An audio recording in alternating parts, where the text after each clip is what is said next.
go to bed. I am nice to it. It is nice to me most of the times. I'm streaming again. Hello, everybody. We're back live.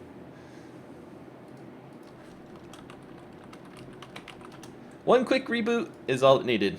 Look at how fast that thing goes now. Woo! Okay. So let's go over here. Let's get back in action. So let's turn whatever button it is. Jeez. Oh, Z. There we go. So we need to make this go up like so. Go to the side view. We need to shrink it down in that direction like so. And make it taller. About like that. Let's see if our rendering orthographic is off. That's 0, right? No. I think it's 5.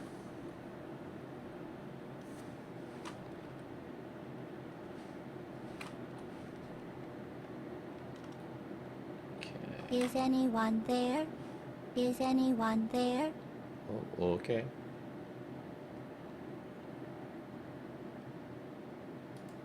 Hey, bro. He has his headphones muted, though.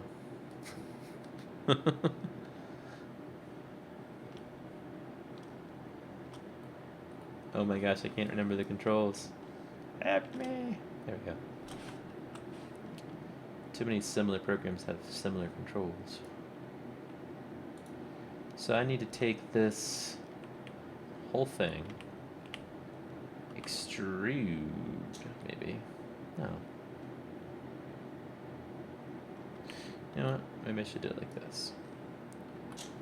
Grab this, pull this over here. There's the door frame. Duplicate that whole thing. Grab it on the x-axis, put it right back where it was. Then let's do some loop cuts. So, W, subdivide. And let's grab these points and move them up towards the top. Perfect. Let's see. Go to line mode.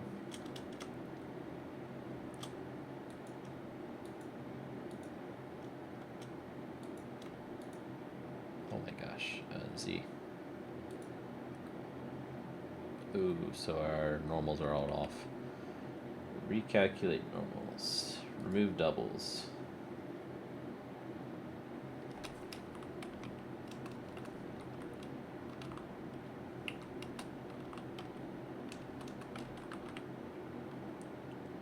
Quick custom split normals. No.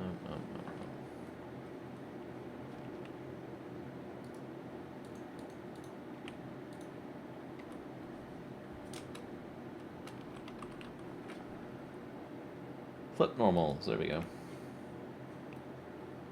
This still doesn't look right. Okay, forget it. Start over. Center. Snap cursor to center.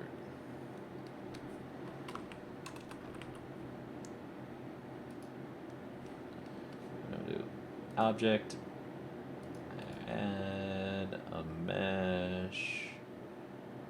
Cube, edit mode.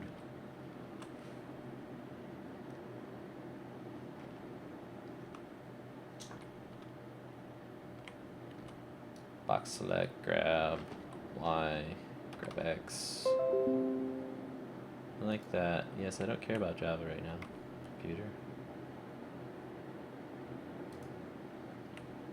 Let's go up to here.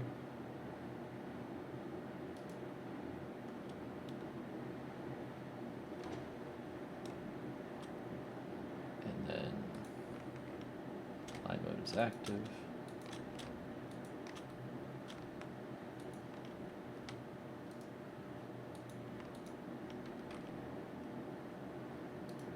there.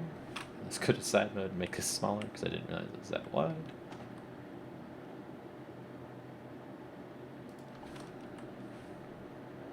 Back in front mode. Face select. Select that face. We're going to extrude it this direction.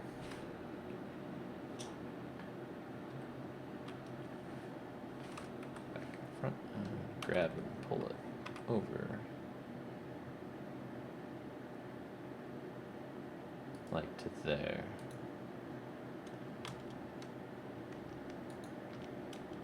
Shift D. Let's not do that.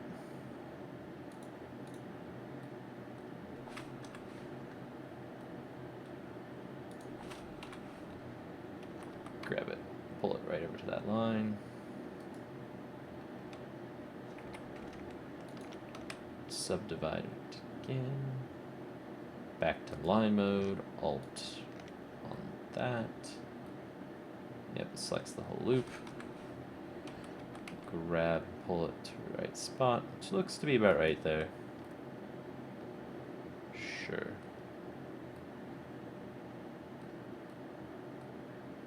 Okay, and then we can drag those faces down. Extruding them straight down.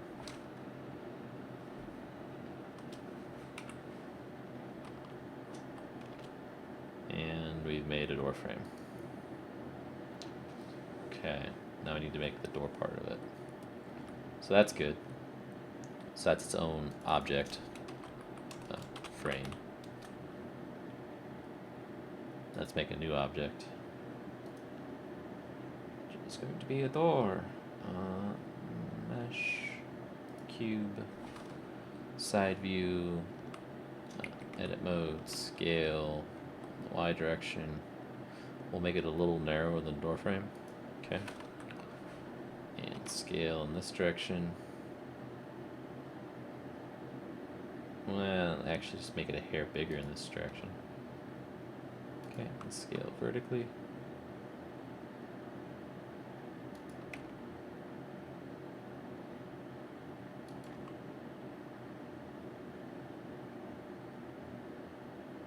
There we go. Okay, and then I'm gonna grab this and do something silly, which is put this like this. And then tab out and go back into object mode, grab it and slide it back over. And what that does is it sets the pivot point for that, so when I rotate it on its Z-axis, the door opens and shuts in the right spot. All I needed to do was set that pivot point in Blender instead of doing it in Unity, because in Unity it's just in the center of the square the whole time. You can't move it. That's all I was trying to accomplish. So save. Need to go to my network drives. Are you still there? There you are. Up. Code, Unity, Demon Depths, Assets, TS. Make a new folder. Blender. It said Blender. Dang it. Let's see. All. Code, Unity, Demon Depths, Assets.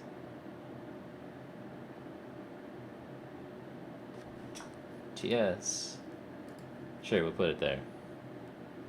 We'll call it door. Let's load Unity.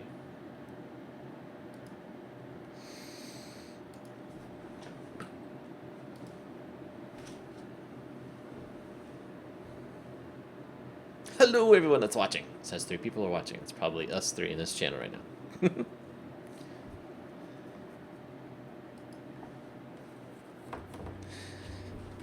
And this is where we wait, and wait, and wait, and wait.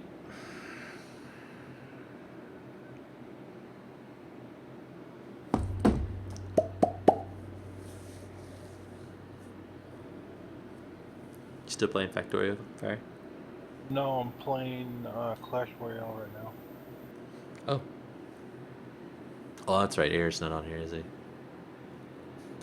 Is his other game he's playing in that channel, Sleep? Probably. So the first thing I'm gonna do is bring the blender in here because it'll let me. And I put my door in the world, and there's my door. Now, does it have different? Ooh, it does. Nice. Can I change the rotation on this? I can, and I need to do it in the y-axis because it's Unity. It'll work! Yay. Okay, so that's cool. So I need to have an open script on this door object. So let's put it in here, and then let's add a door open script. Great. There should be another button that says create, add, and open. Because I don't ever want to create a script and not edit it right away.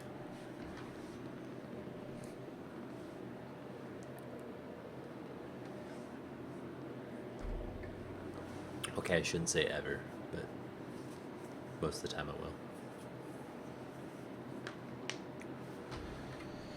Yeah, sure, I don't care about line feeds. So in the startup of this script, we need to get the child component. So game object. No, let's see how this works. Get child. It's gonna get components.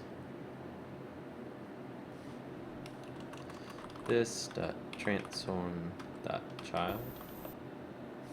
Find child. There we go.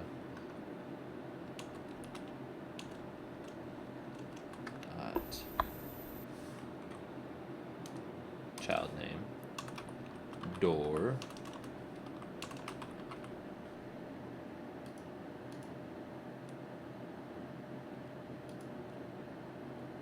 oh, it's just called cube. Never named it. Cube. What does this return? A game object? Transform.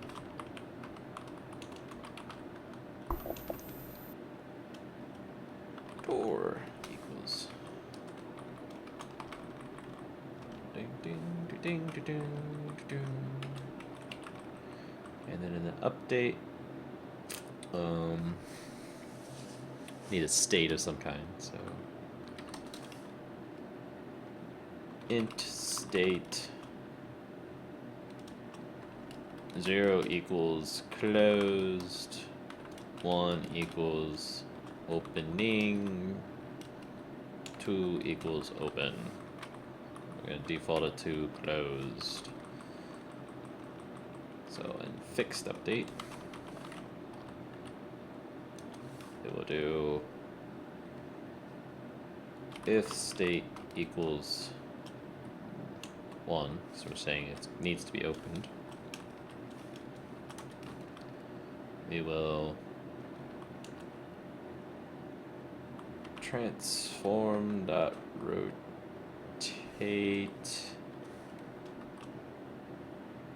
turning dot lerp. Yeah. We're going to lerp from point interpolates between A and T by and normalize the results afterwards. Parameter is clamped. Parameter T is clamped to the range 0 and 1. I think what this means is I put my start, my finish, and how far, or how fast. So this dot, no, door dot transform dot rotation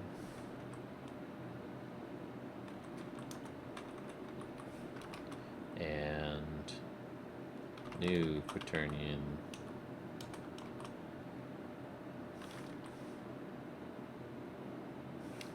zero 90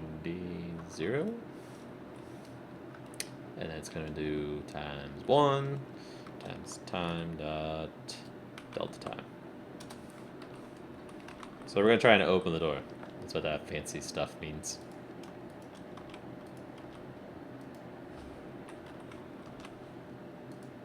We're going to set the door state to 1 in startup. Let's go.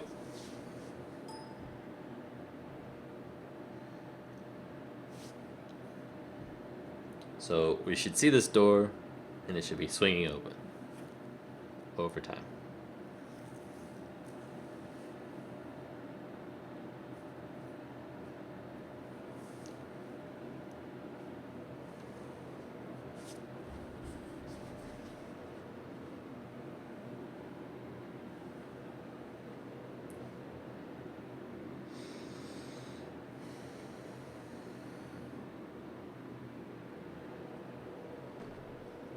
Is my fan too loud? Can you hear my fan run? No. Good.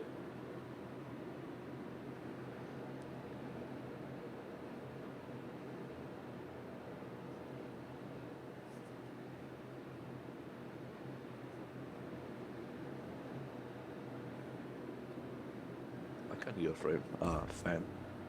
You can? We turn it I down can. a bit. As it is getting cold in here. There. I've had it on because it gets warm in my Oh office. yeah, but- on the stream I could. Really? But not in TeamSpeak, that's odd. Oh, I bet it's because my voice activation in TeamSpeak. Oh yeah. Why is it not starting? There's no errors.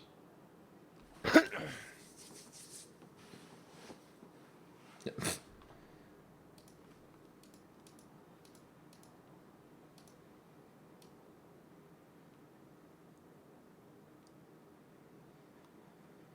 Don't you need a closing state too? Yeah. Like this, you mean? Another Princey? There's 2 there. Yeah, I was missing 1. I'm surprised it didn't give me an error in Visual Studio.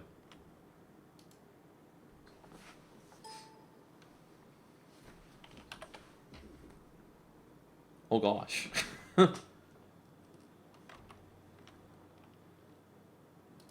that's what's wrong. Case sensitive.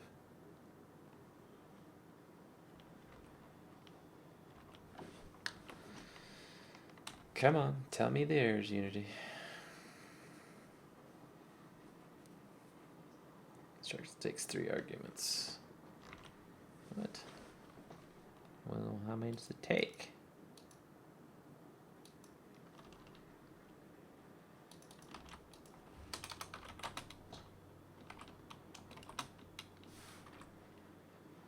Two, 3, 4. What's the 4th double? 4th one. We'll give it 0 because I don't know.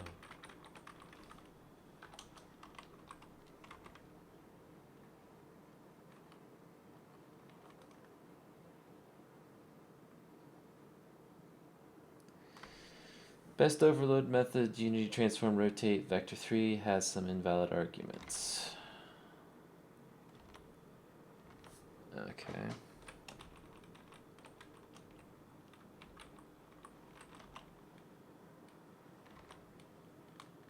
I haven't lerped by rotations before. Not sure how it works. But it likes the code at least, so let's just give it a try.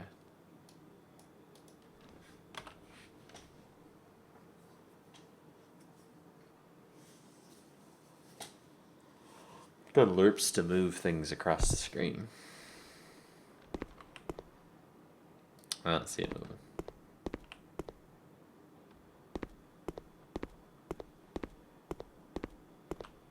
At all. I'm definitely in state 1 too.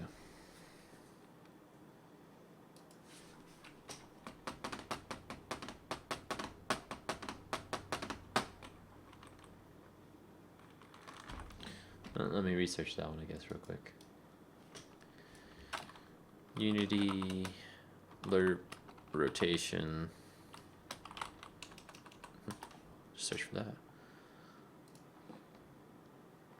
Lerp.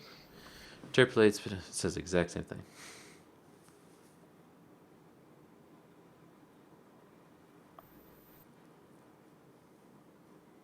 Yeah, so it's taking a from rotation and a to rotation.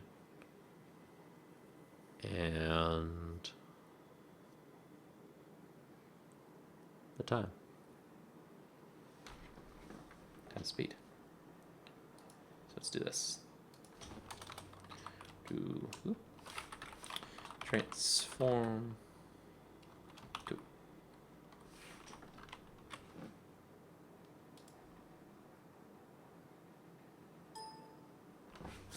And of course, it's got to compile.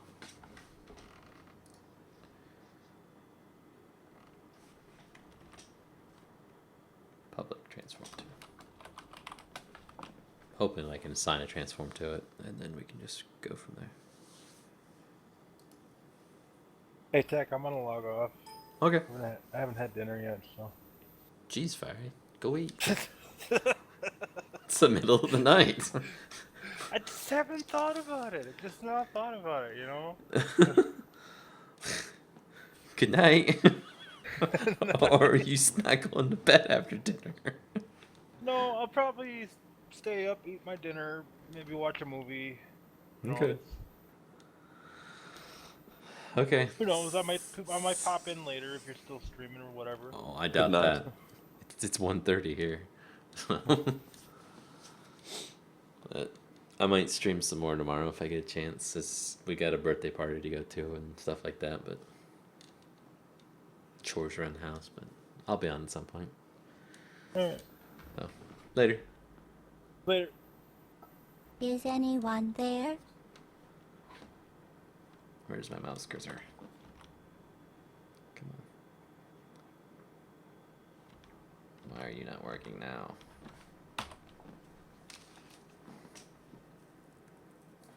There we go, there's the transform. So it wants an actual thing to pick from, though. I want to rotate to a specific amount.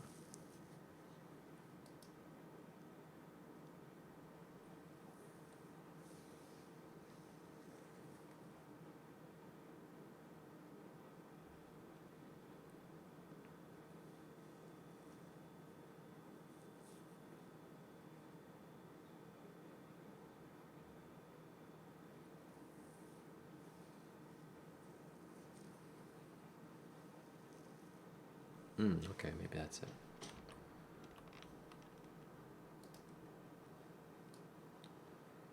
So they did lerp, and then they did a new Quaternion.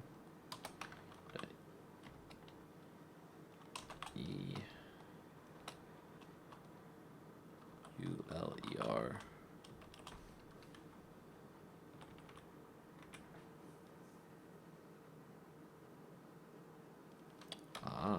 Door transformation dot x dot rotation dot x, and then 90 as a float. And door dot transformation dot rotation dot z.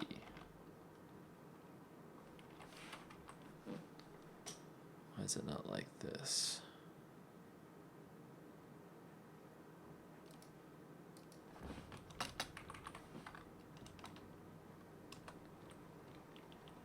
Let's try like that. Maybe?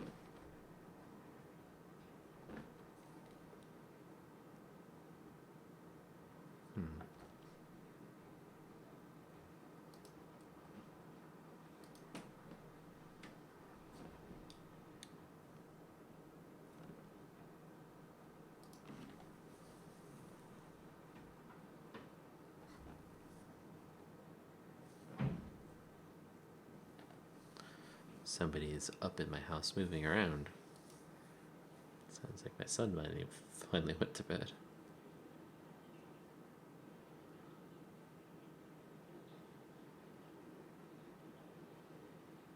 I can find a rotation between 2 points.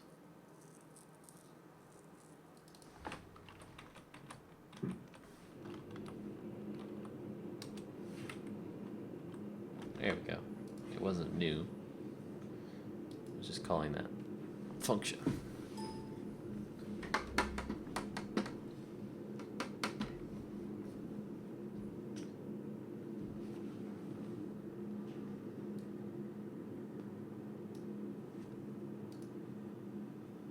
Come on. Finish compiling.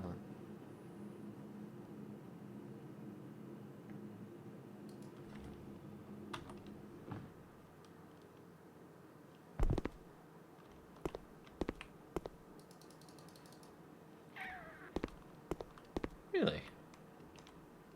Thought for sure that'd work.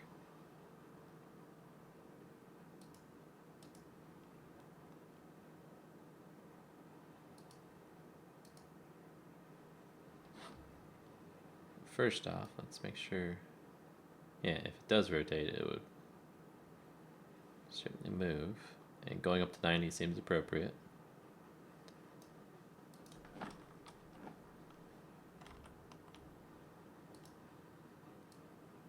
This is being run in fixed update, which it should have.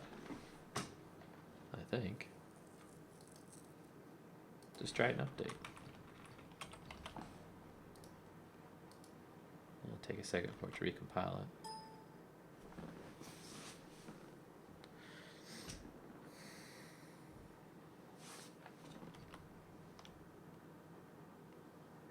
Time that delta time.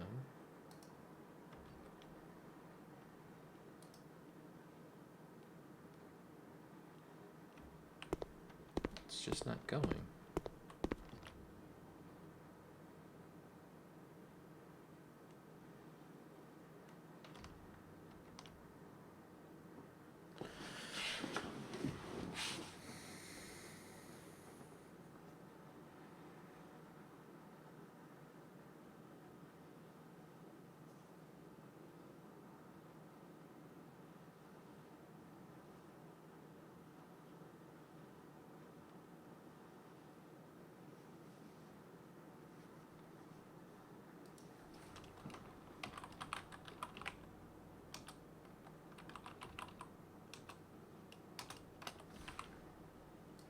Maybe it's something silly like that.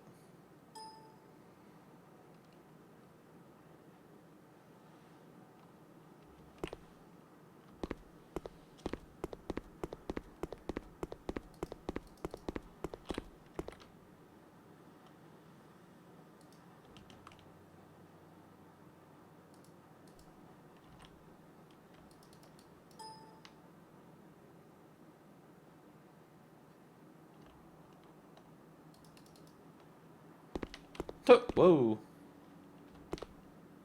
Well, the door moved. I have no idea what just happened there. It just blew itself off the hinge.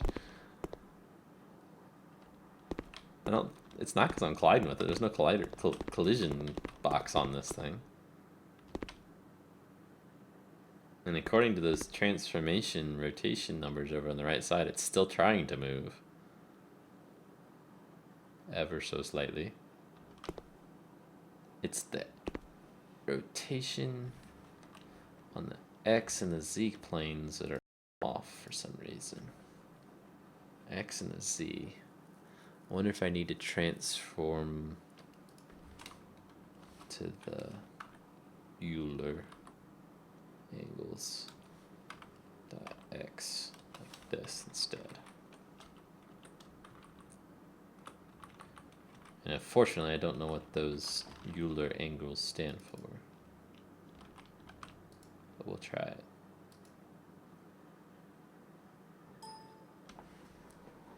Because it makes sense to me that it should be this, so it's consistent.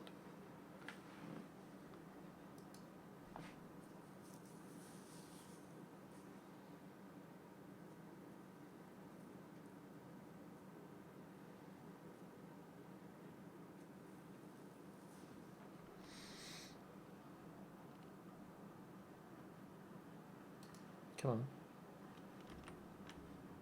You can compile this.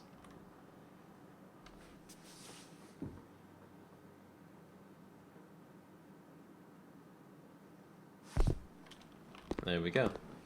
The door swings open. Okay, so we can take this now, and it's only going to swing open when it's in state 1. So we'll add a method to this that says open door, void open door, this, and we'll just set the state to 1. And then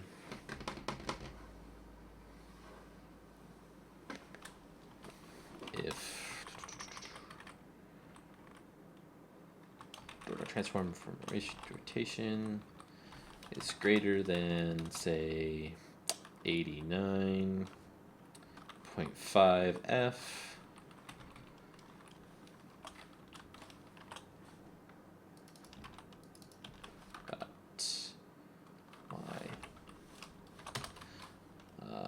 state equals 3 or 2, meaning that it's open. So we're going to default this closed. We'll open when this open door method is called, which we need to make public. Public. There we go. And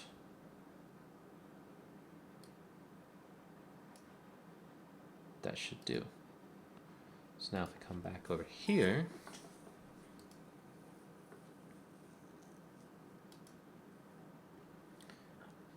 come on, go back to the project. TS prefabs. We're going to add a door prefab. We're going to open up our next area marker.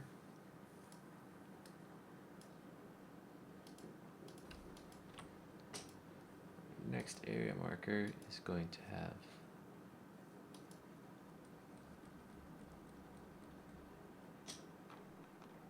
the original crappy one. Delete that. I'm going to put this door prefab as a child of this.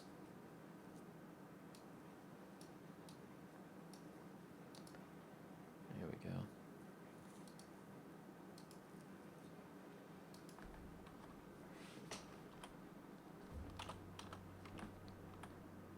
And in this code,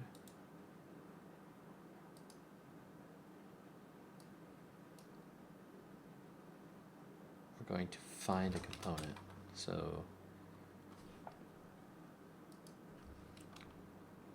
door open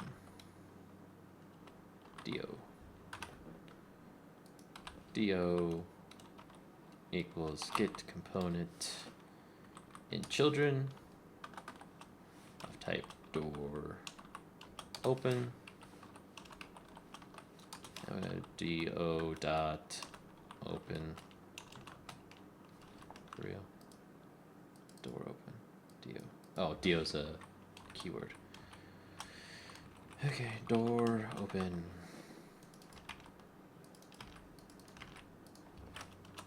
Do dot open door. Bingo. And then we can go back to here. Apply this to the prefab.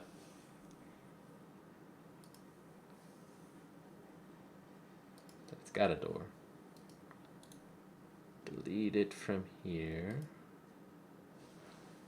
See, this is the starting area. It's prefab with its nested prefab here. Has the door attached to it. Don't know that it will. It does not. That's really annoying.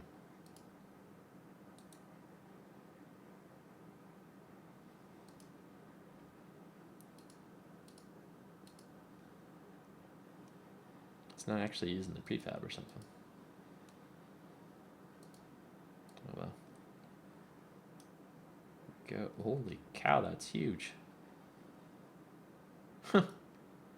Scale is not. Scale is not.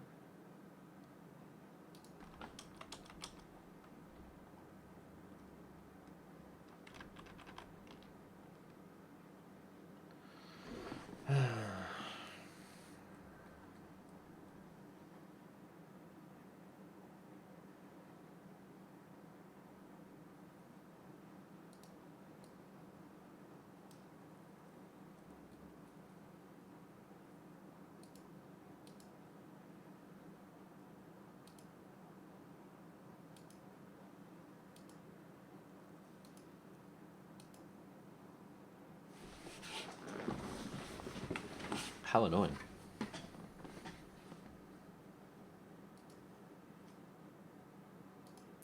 Do 1/6 the size, I guess. Scale it back down.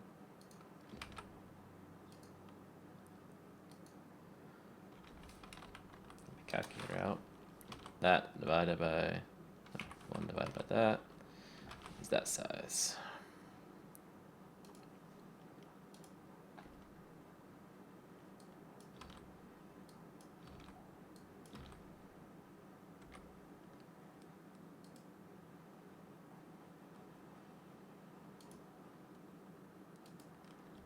And then let's make this door prefab go here too.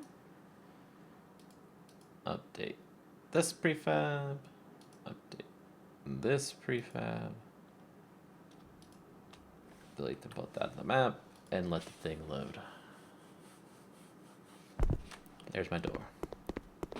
I get near the door does not open.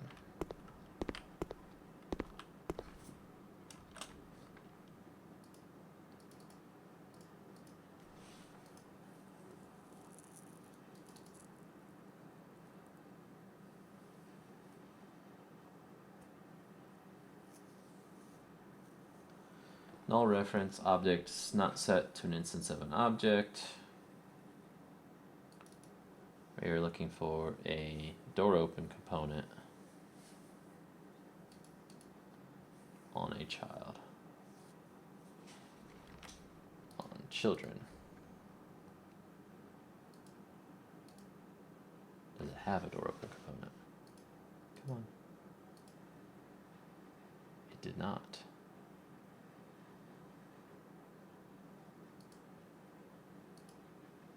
It did.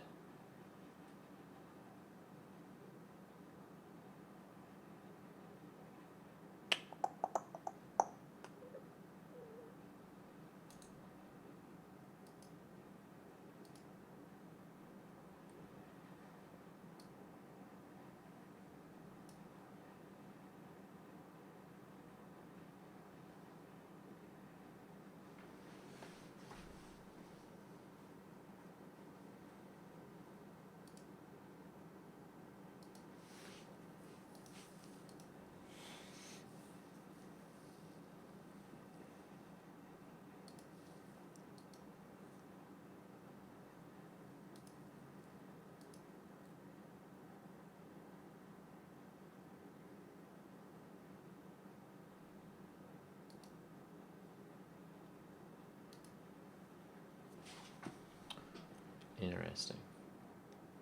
It's definitely a child.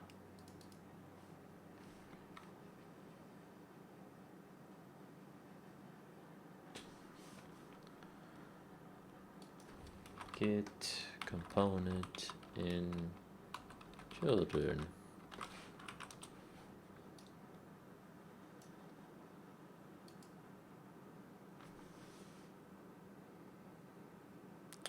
Returns a component of type in in the game object or any of its children using depth first search.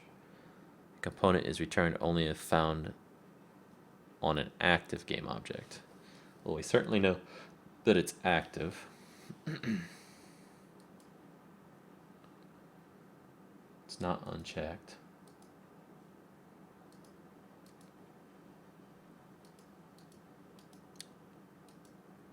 Is there a door? There's a door down here too. Let's try going out to that door.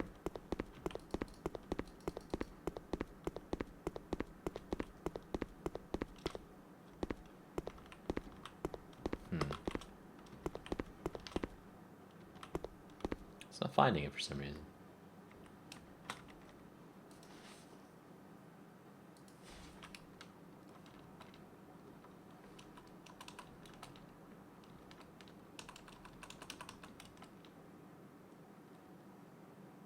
Door opens a class. Oh. It's got that class on it. Get component in children. This dot.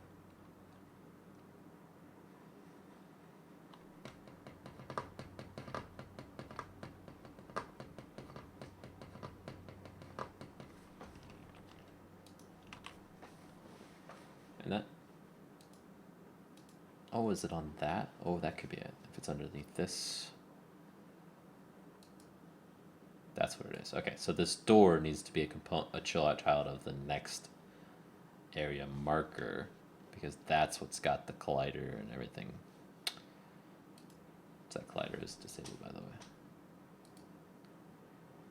So we open these again. Starting area and the testing hall area. We just rearrange stuff. So this becomes a child of this. And we apply. This becomes a child of this.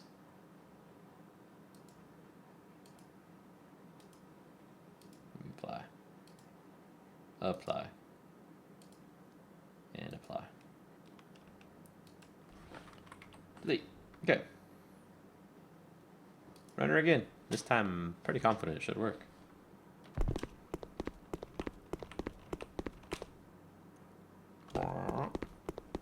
And goes the door. And of course we can play sound effects and stuff later.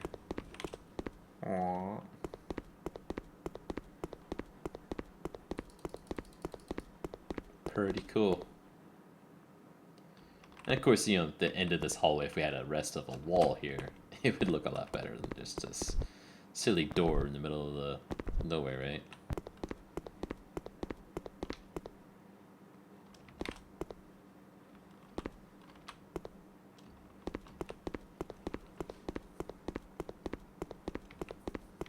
Could even set it up so it closes behind you too.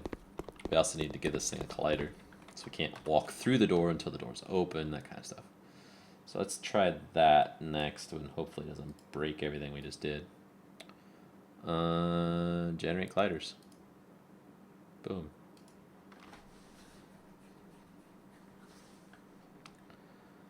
Unapplied import settings for... so let's apply it. Oh, okay, there's a button I didn't hit. Did not know that. Whoa, what's going on? Unity's not happy with me. There we go. Can I run into you? I can run right stinking through you. Okay. Pretty sure I know what's going on. And there's no collider there. Dang it. All we really did was add this script to it, so let's do that.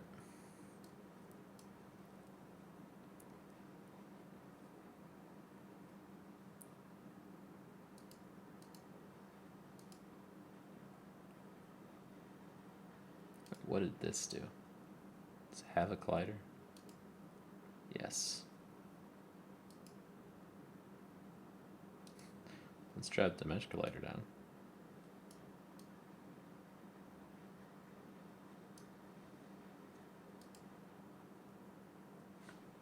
Well, that did nothing.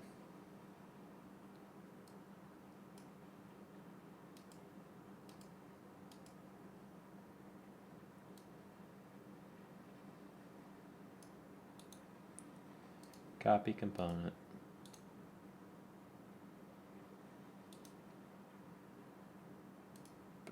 Paste component. No paste component.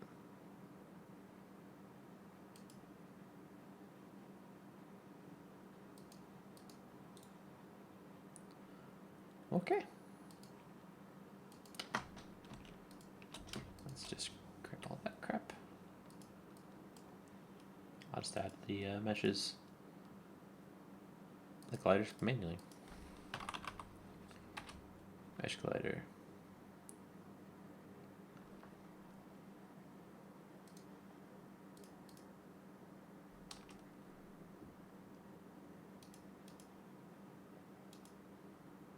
Apply. I'm going to check something. I don't think this is going to work. I just want to check because it seems to me that Unity should be able to use hierarchy of this thing, but it doesn't. That's so weird. So weird. So now I have to open up the starting area and the test hallway again.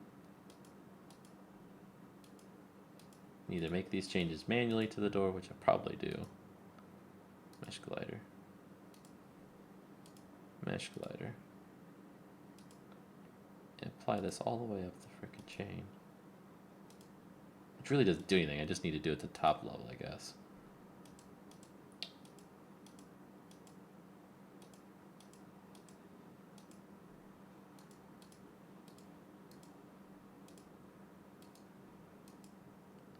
There, now I've got a working collider on the door, so we should not be able to run through it anymore.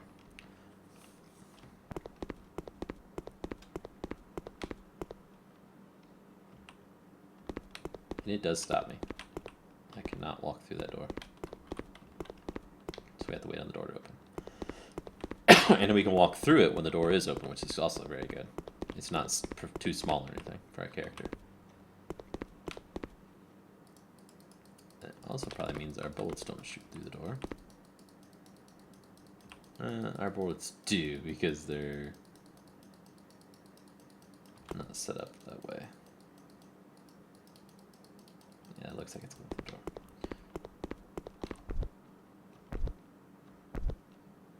Other objects that have rigid bodies won't be able to go through the door. That's what that means.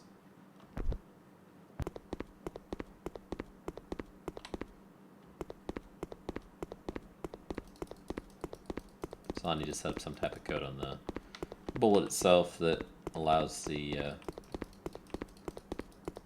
bullet to be destroyed when it hits something like a door. Or a wall or anything, really. Oh, you can't shoot the bad guys through the door. Well, that's kind of an interesting concept. Maybe through a door would be cool. Blow holes through the walls. Take out your enemies.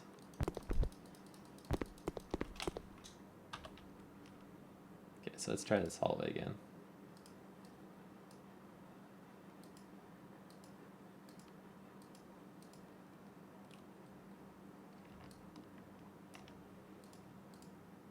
Here are our cubes. We want to scale them vertically up, position them up, making more realistic hallway scenario. There we go. And then we're gonna create another cube that will be a child of that. That is rotated 90 degrees along the y-axis, shoved down here, and not that long. 2, 3. Try 3 first.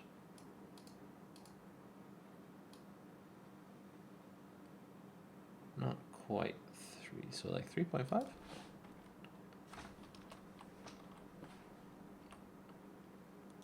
Oh, we're kind of getting close.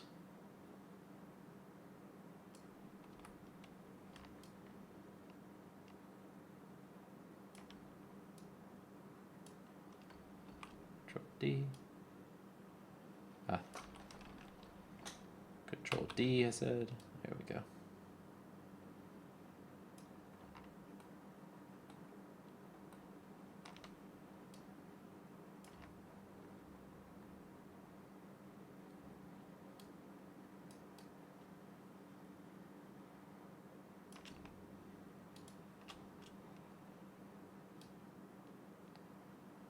Get those lined up with the door. There we go.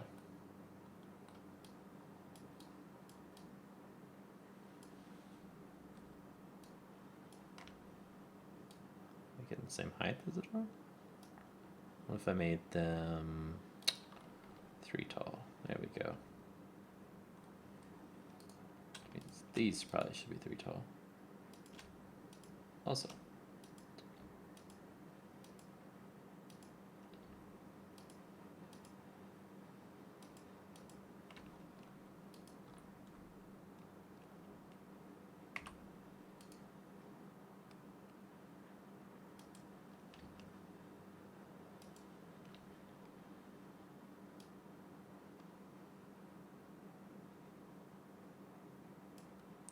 Okay, there's that.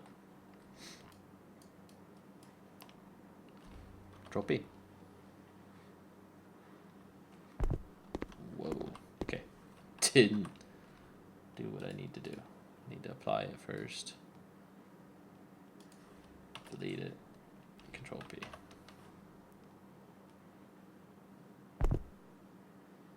So once the door is closed, can you still go back? That's what we were talking about earlier. I think are gonna make it so that you can't eventually, but right now you can, obviously.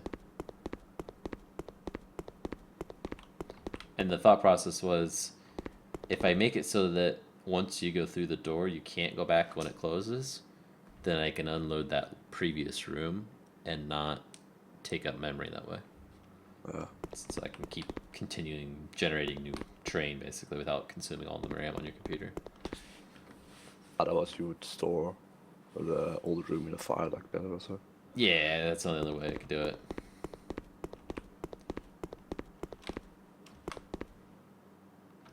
And I'm pretty sure most modern computers could handle several dozen, if not 100 rooms being loaded.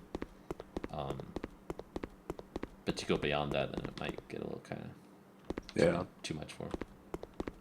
Especially this simple room here. Yeah, exactly. Like there's no mobs or anything in this room. There's really nothing to it. Like what I'd like to do, if this continues long enough, I'd like to make an object that you can place in one of these rooms that's like a monster spawner, kind of like Minecraft, that would spawn them in until you destroy it or do something to it. Or you could place predefined spots where they spawn, or spots where they just are standing waiting for you to come through the door, that kind of thing. Some of the rooms might be maze-like. Yeah, it's like a dungeon runner. Yeah.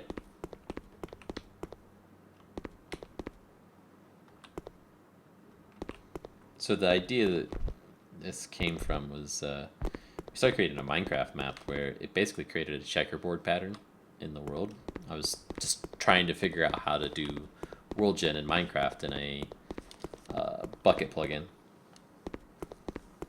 Like this setup right I've got going on, changing topic for a second, I can't tell there's nothing loaded behind that door. And by the time it opens enough where I can see, it's already loaded the next section, so it's working perfectly. But anyway, this idea came from Minecraft bucket mod I started creating that was called Demon Depths. And the idea was, the checkerboard pattern was, let me get paint going again. So like a checkerboard pattern, so let's see, this, I'm doing this really quick and dirty.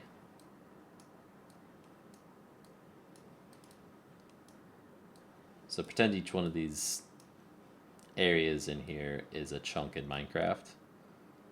And what we did was came up with the concept of every other area was a different type, right? And those types were whether either a connector or a unique. And connector areas basically had, I think it was three directions on 3 levels, so nine exit possibilities on a connector, and each connector had all of those spots open 100% of the time. You were guaranteed, if it was a connector, that you could exit that connector grid in any of those 9 spots, okay? And what that allowed us to do was sorry, I'm trying to color and talk at the same time. It's not working well for me. So I'm messing up the grid. So there. Basically, all those yellow spots would be connectors, the white ones would be uniques. And because each one of these connectors always had spots that you could exit out in all these different sides, I could make the map be infinitely expandable.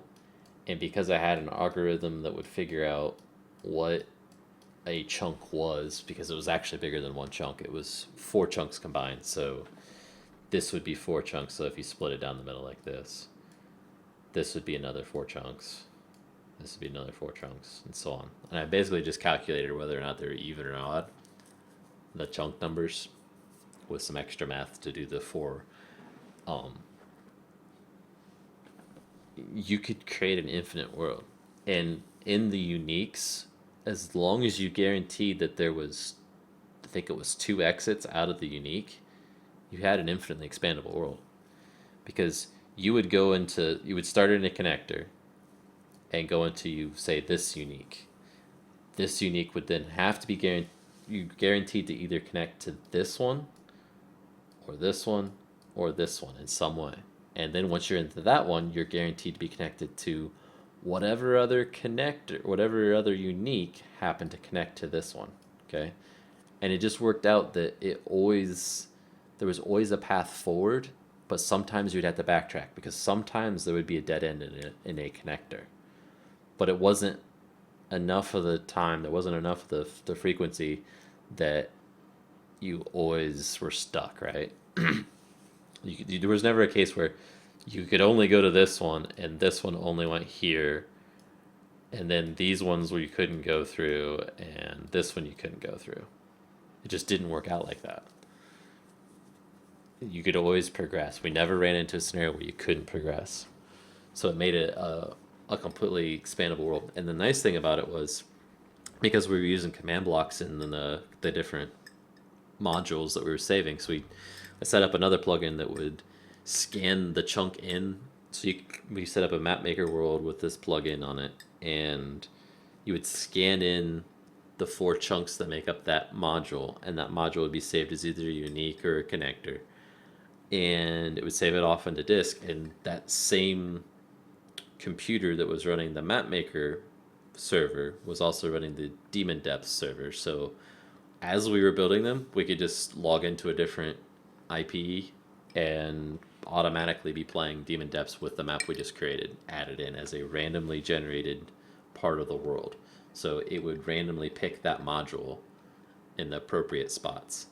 And because we had command blocks that would do things, one of the features I wanted to be able to do was, if I randomly teleported a player with a command block 100 chunks away, I wanted to be able to land there and be able to get back all the way and not have world gen problems where a connector would be in the wrong spot for a unique. And that was where the math of figuring out, based on the chunk number in the world, which chunk it was and whether it should be unique or a connector type. And I figured out how to do it. It was pretty cool. But yeah, that was what inspired a whole lot of custom mobs in Minecraft and other stuff that we did. We still got it somewhere, I'm sure. It's pretty cool.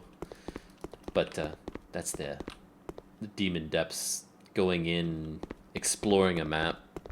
There was a lot of ideas that we had that we just couldn't do because it was Minecraft, that we might be able to tackle with being in Unity and having a lot more flexibility here.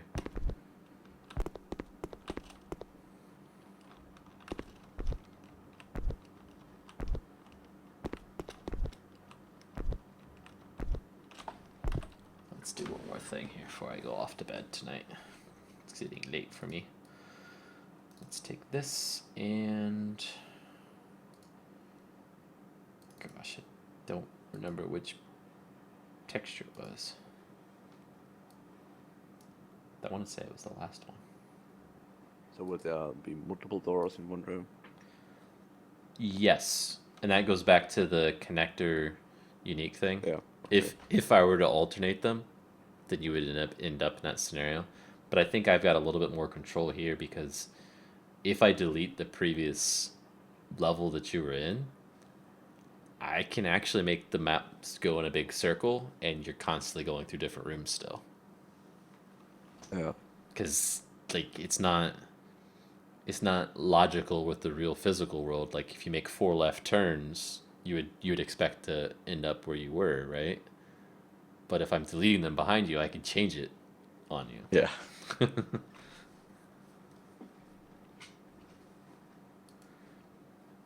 whole game would be just 4 rooms.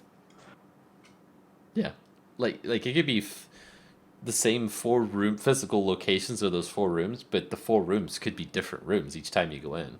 Yeah. That's what I'm saying. Can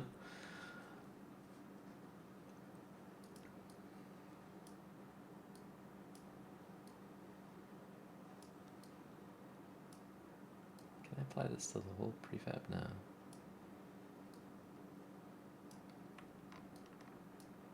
Can I apply it to the door? I can.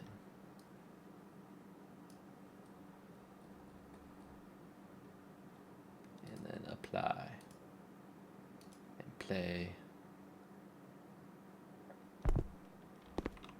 And I've got a stretched out, crazy looking texture across the same because of the scaling on those things. So we definitely don't want to make the map in Unity, like the actual sections of the map. I also don't want to leave this extra scrap in the world. I want a blank world when I start it. See, this texture doesn't look too bad like this. I stretched it out a little bit, not too much. But in here, it's like psychedelic. It's the same texture. But I have to increase the tiling quite a bit on this one.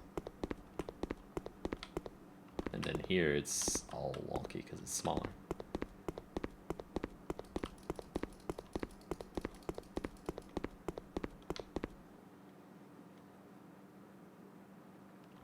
I like how the door, like, that lerp function, it takes, like, a portion of the difference between the starting position and ending position. And because the ending, or the starting position as the door open gets closer and closer to the ending position, there's less for it to need to move, so it slows down as it gets close to being fully open. Yeah.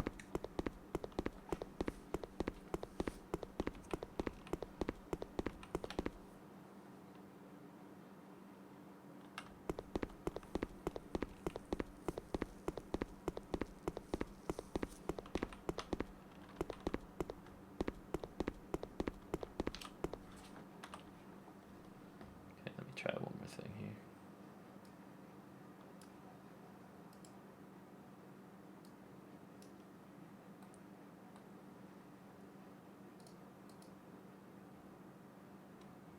Just want to see how this works out.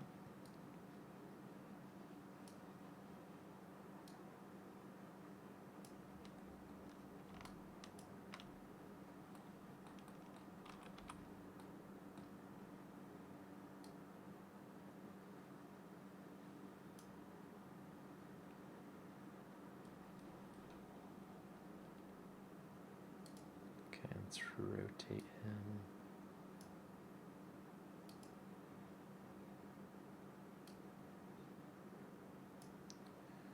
$180.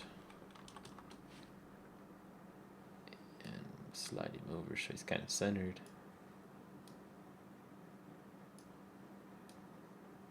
Back him up a bit.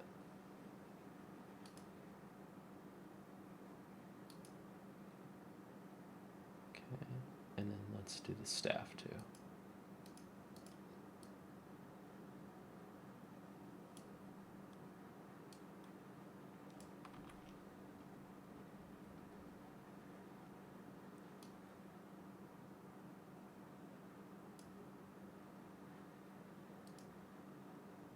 Oh, I did the wrong thing. Staff pedestal. Perfect.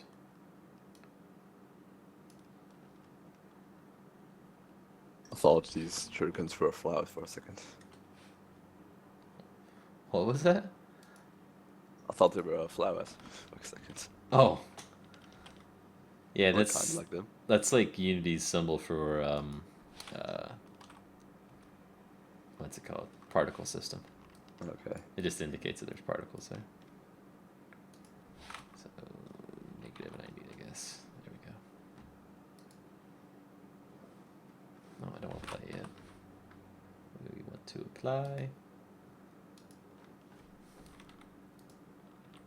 And then play.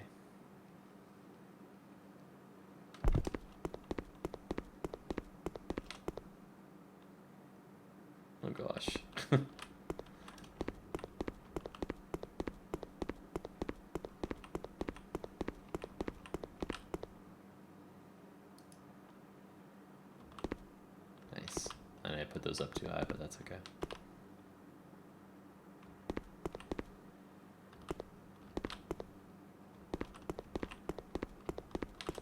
So with them thought to design and level mechanics and stuff, you can make it pretty interesting. And you can make it so you can jump out of the world too. And just cheat your way along. But if you can't reach the door, I guess, then you can't get too far. So if I were to jump down, say I can't progress because there's no world there until I hit the door. That's cool. Okay, let me try one more thing. So right now it's just automatically always generating the next section as number 1. It's not randomized at all. We could make it randomized and just make another section real quick.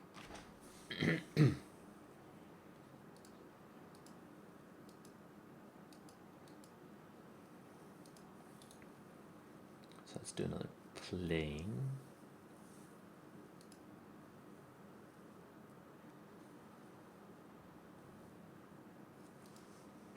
Let's try cube.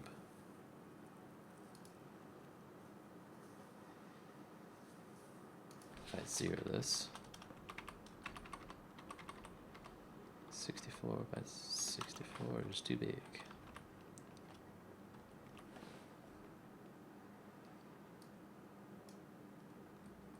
Where is it? It looks like good. And let's say, I don't know. Okay, empty.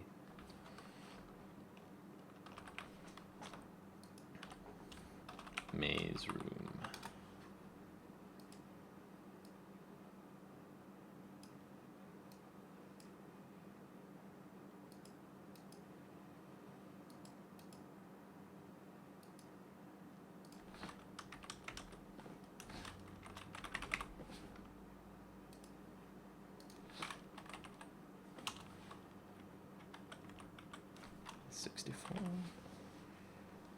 Put one tall.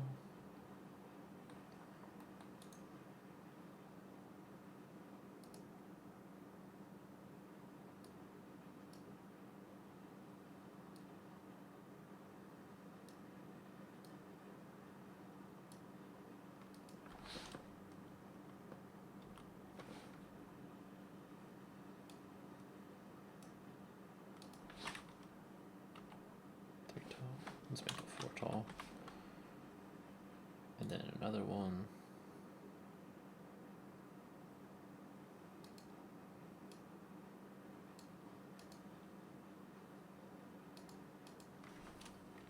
And just make it one here.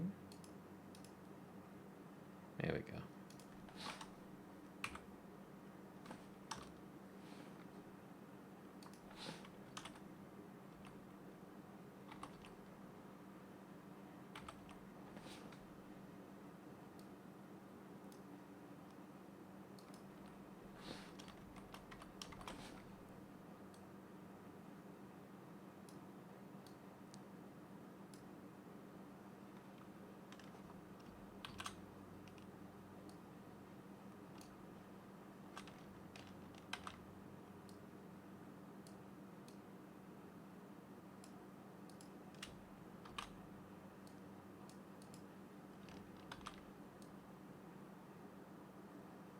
Not much of a maze, but just a different room. That's all I'm going for.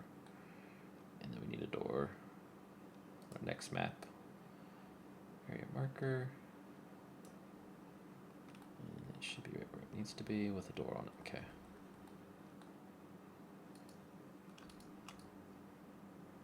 Children of that and children of that. And then we pull this down to maze room down here.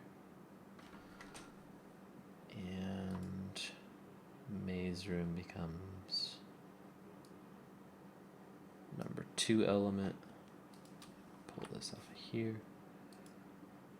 Go to this script and edit it.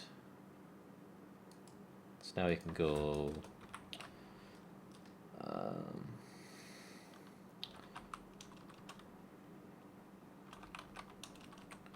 int random map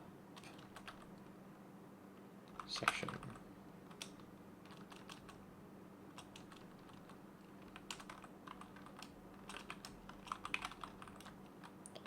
Equals random dot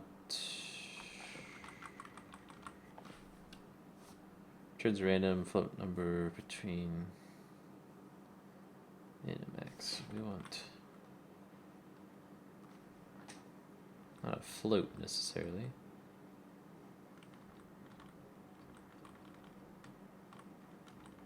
There's really only floats.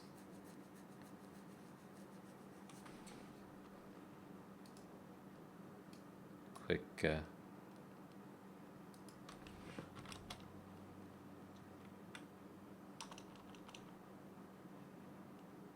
why would they only do float? That doesn't make any sense. Unity random integer.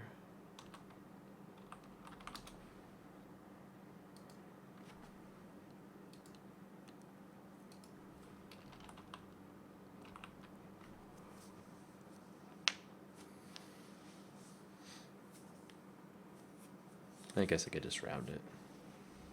That's one way. Yeah.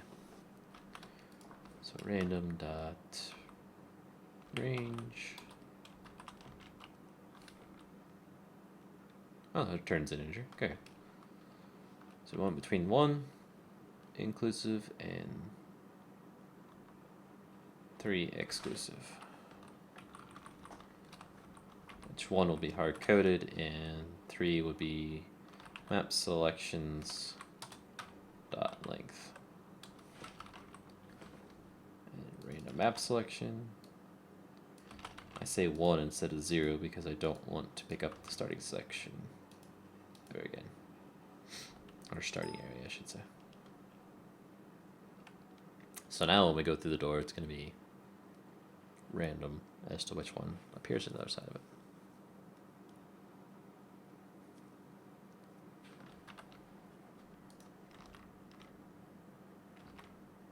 Compilers? No, it's still compiler. Okay.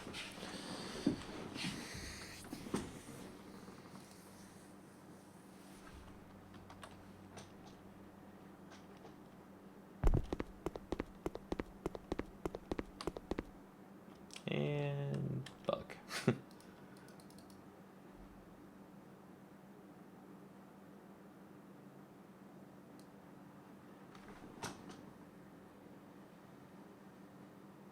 Thing you want to instantiate is null.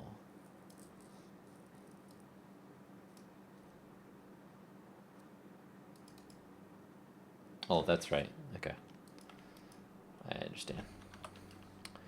So the length of it is 10 even though they're all nulls. So we need it to be 3 long.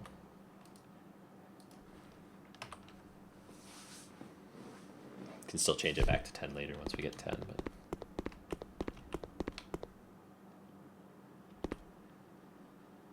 okay, this is the maze section. I didn't center it right though.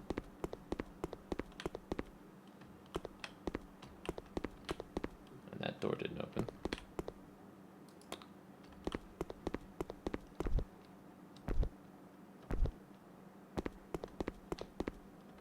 Maze section.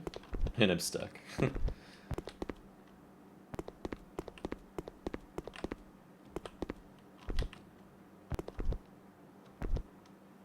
By the way randoms work, this next one,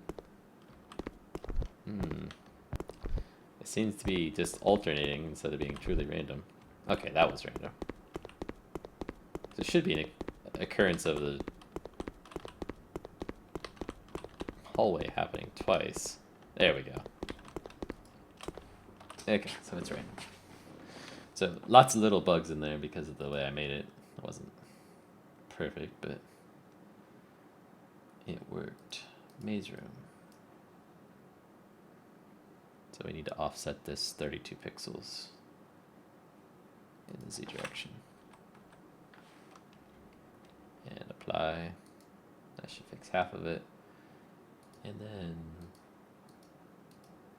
this cube doesn't seem to have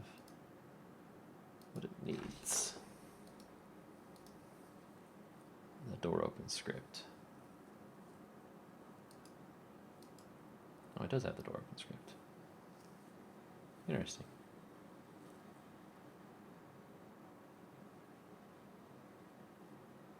Oh, okay. I think I see what's wrong.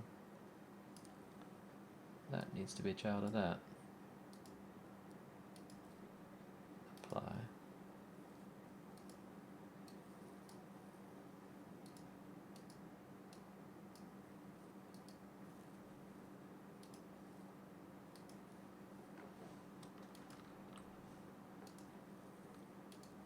Apply that.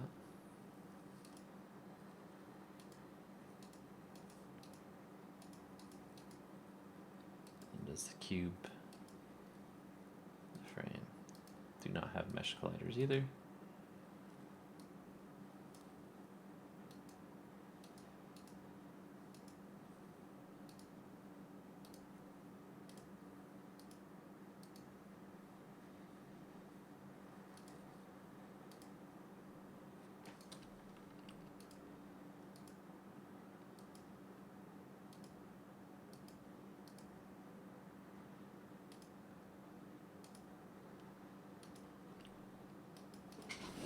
It's easy stuff to fix, I guess.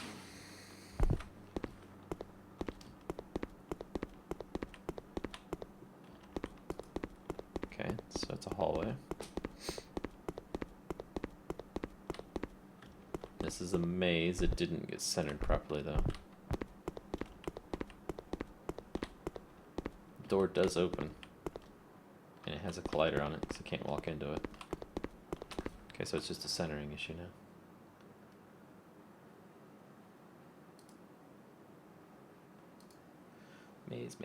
Maze room.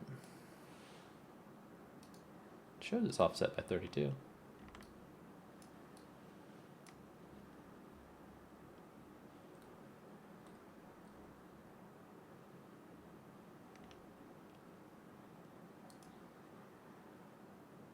Oh, the geometry needs to be offset, not the... And that's what's wrong.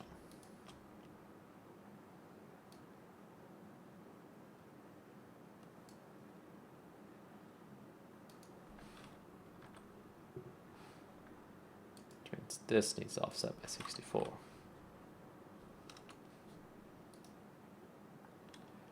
And then apply, delete, and play.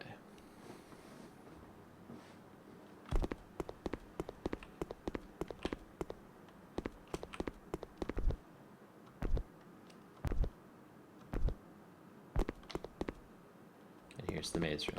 Awesome.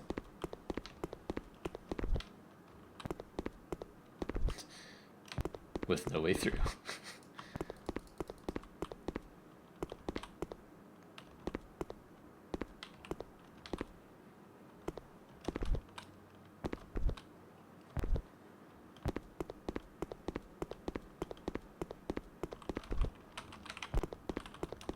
See if I can make this jump. Oh yeah. Did it again. Okay, I don't know what that's about.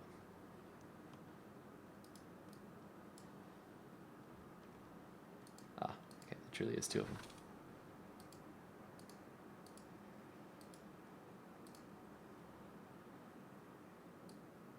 Okay. Guess one of those cubes, please.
Nice. I think it's actually working now. So I can't tell what's going to be behind the door until the door opens.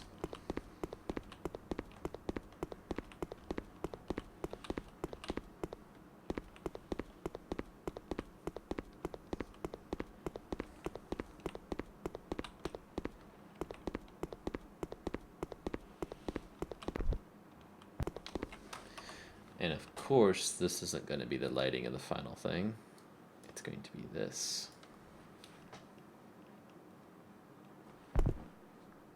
Much gloomier, in fact. Control Shift P. Game.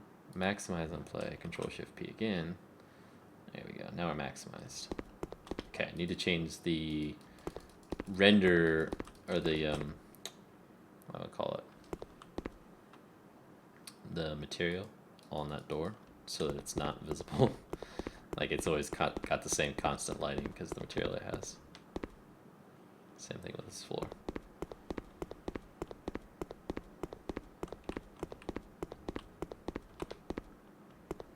Of course, it's another maze. Looking for the hallway. Give me the hallway. There we go. It's like those demons, if he wasn't by those fires, would be really hard to see. I have to get my cat from downstairs. I'll be back in a minute. Okay.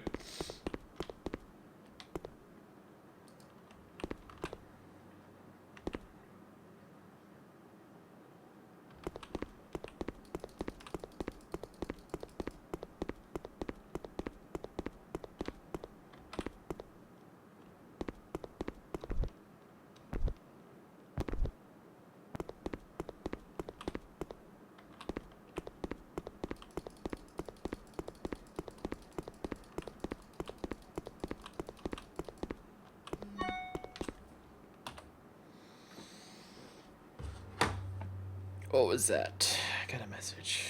Oh, yeah. Well, I think that is what I wanted to cover tonight. It's got a real basics to it, I guess. But it's a start. And it looks like something that will actually be doable from the standpoint of generating the world randomly.